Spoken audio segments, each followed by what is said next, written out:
Alam nyo ba na hindi lahat ng tao ay makakapasok sa kaharian ng Diyos? At hindi lahat ng tumatawag sa pangalan ng Panginoon ay makakapasok sa kaharian ng langit.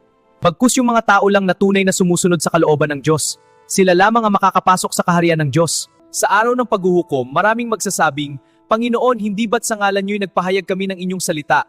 Nagpalayas ng masasamang espiritu at gumawa ng maraming himala. Ngunit ang sagot ng Panginoon, hindi ko kayo kilala.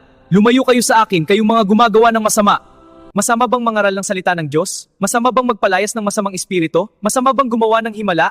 Bakit sinabi ng Diyos na, lumayo kayo sa akin, kayong mga gumagawa ng masama? Dahil hindi lingid sa Diyos ang lahat ng bagay. Sa Kanya'y walang maitatago. Maaaring gumagawa tayo ng mga makadiyos na bagay. Ngunit sa puso natin ay merong pang sariling interes. Hindi natin tunay na sinusunod ang kalooban ng Diyos, kundi ang mga kagustuhan na lang natin. Hindi natin madadaya ang Diyos. Alam ng Diyos ang lahat ng bagay. Alam ng Diyos ang tunay na laman ng ating mga puso.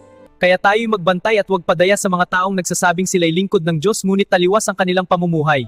Ang makakapasok lamang sa kaharian ng Diyos ay ang mga taong tunay na sumusunod sa kanyang kalooban. Kaya siyasatin natin ang ating mga puso at ang ating mga buhay kung tayo ba ay tunay na sumusunod sa kalooban ng Diyos. Hanggang dito na lang. Ako nga pala si Kobe. See you sa susunod na episode. Diyos mabalos!